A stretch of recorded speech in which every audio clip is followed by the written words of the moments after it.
ఉన్నారు, సిఆర్డీఏ అధికారులు బిజీగా ఉన్నారు. ఉంటే ఏంటి, ఎవరి కోసం బిజీగా ఉన్నారు, ఎవరి వల్ల బిజీగా ఉన్నారు? సింపుల్ లాజిక్స్ కదా ఇవి.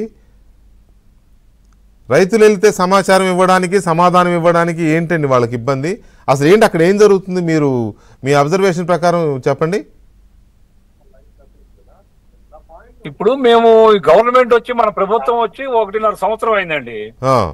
ఇవేళ వరకు ఏసీని ఒక్కసారి కూడా పిలవలేదండి. అసలు వాళ్ళు వేటికి పిలుస్తారంటే, ఇప్పుడు ఏదన్నా ప్లాన్ అప్రూవ్ అవ్వాలనుకోండి, రైతులు సంతకాలు అవసరం అనుకోండి, వాటికి మాత్రం జేఏసీని పిలుస్తారు. మొన్న కూడా ఈ ఆర్కిటెక్చర్ ది వరల్డ్ బ్యాంక్ వాళ్ళ చూడటం కోసం మమ్మల్ని పిలిచారు. ఆ రోజే కొంత చర్చ జరిగింది. రేపు అట్లానే జోనల్ వైజ్ మీటింగ్ రేపు పెట్టారు, రేపు పిలుస్తారు. కానీ రైతుల సమస్యల మీద ఒక మీటింగ్ పెట్టండి మీతోటి మంత్రి గారితో అంటే సంవత్సరాల కాలం అయిపోయినా కూడా కనీసమే లేదు. ఎందుకని మంత్రి గారు బిజీ అట్ట మాట అంటున్నారు. కాదు, ఎందుకు మంత్రి గారు బిజీగా అట్నా? మంత్రి గారు ఫుల్ బిజీ అండి. ఇప్పుడు ఆయన ఒక వారంలో ఇస్తానంటారండి, దుబాయ్ వెళ్ళానంటారు, ఇంకొక వారం అంటారు నెల్లూరు టిట్కో ఇల్లు అంటారు, ఇంకొక వారంలో అసెంబ్లీలో ఉన్నామంటారు, ఇంకొక వారం అట్లా ఆయన ఎటో ఒకటి రోజు కూడా ఆయనకి ఏదో ఒక పని ఉంటుంది. పాపం పని ఉన్నప్పుడు ఒక కమిటీ లాంటిది వేయొచ్చు కదండి. ఇప్పుడు నెల 15 రోజుల క్రితం ముఖ్యమంత్రి గారు సిఆర్డీఏ కార్యాలయం ప్రారంభం రోజున ఒక కమిటీ వేసామన్నారు. ఆ కమిటీ ఇప్పుడు నెల 15 రోజులైంది, కనీసం కూర్చోలేదు, మమ్మల్ని పిలవాల. వాళ్ళు కూర్చుంటారేమో తెలియదు. ఆ రోజు కూడా సిఆర్డీఏ ప్రారంభానికి మేము స్టేక్ హోల్డర్స్ భాగస్వాములు అయినా కూడా మాకు ఆహ్వానం రాల. అంటే ఒక మాట చెప్పండి, నాకు ఒక మాట చెప్పండి శ్యామ్ కిషోర్ గారు.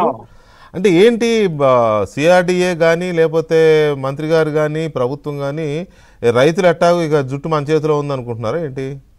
ఖచ్చితంగా అండి, రైతుల గురించి పెద్ద ఆలోచించే పని లేదు. ఇప్పుడు నిన్న కూడా చెప్పా సార్ నేను ఆయనకి, ఏమంటే మీరు పెట్టుబడిదారులు వస్తుంటే వాళ్ళకి రెడ్ కార్పెట్ వెల్కమ్ పెడుతున్నారు, ఒక నోడల్ ఆఫీసర్ ఇస్తున్నారు, 4 స్టాఫ్ని ఇస్తున్నారు వాళ్ళ అభివృద్ధి కోసం అంటే మేము స్వాగతిస్తున్నాం. కానీ మరి మేము రైతుల భూములు ఇచ్చి భాగస్వాములు అయిన ఉన్నాం, మమ్మల్ని కనీసం పిలవడానికి కూడా మీకు ఇబ్బంది అవుతుంది, చిన్న సమస్యల్ని పరిష్కరించడానికి కూడా ఇబ్బంది అవుతుంది. మేము ఇన్ని వేల మంది రైతుల తరఫున మేము రిప్రజెంట్ చేస్తుంటే అసలు ఒక జేఏసీ అని కానీ రైతులని కానీ మీకు కనీసం లేదు. మరి ఎట్లాంటి మీరు ఒకవేళ మీకు ఇష్టం లేకపోతే చెప్పండి, మీరు రైతులను కనుక సమస్యలు మేము పరిష్కారం చేయమని చెప్పండి, మళ్ళీ మేము రోడ్డు ఎక్కుతాం, మేము ఖచ్చితంగా మీ మీద పోరాడతాం. కానీ చేస్తామంటారు, చెప్పరు, పిలవరు. అసలు ఈ రకమైన నేను చాలా ఆశ్చర్యపోతున్నా సార్. నేను రాజకీయాల్లో చాలా సంవత్సరాల నుంచి ఉన్నా కానీ రైతులుగా మేము పార్టీ వదులుకొని రైతుల కోసం పనిచేద్దామని వస్తే, రైతులంటే ఏదో సెకండ్ రేట్ సిటిజన్స్ లాగా వీళ్ళు ఎవరి కోసం చేస్తారులే, అనేక విషయాల్లో రైతులు పట్టించుకోరు కదా, ఇక్కడ కూడా అట్లనే మాటలు చెప్పుకుంటూ పోదాం అనేటువంటి ఒక భావంతో అధికారులు కానీ మంత్రి గారు కానీ ఇట్లా ఉన్నారేమో అనిపిస్తుందండి నాకు. రైట్ కిషోర్ గారు, ఒక్క నిమిషం అండి. బసవయ్య గారు నమస్తే. ఇప్పుడు దాకా మీరు ఆహా ఓహో అని చెప్పుకునే వాళ్ళు ఇప్పుడు ఏం చెప్తారు? ఎందుకు ఈ పరిస్థితి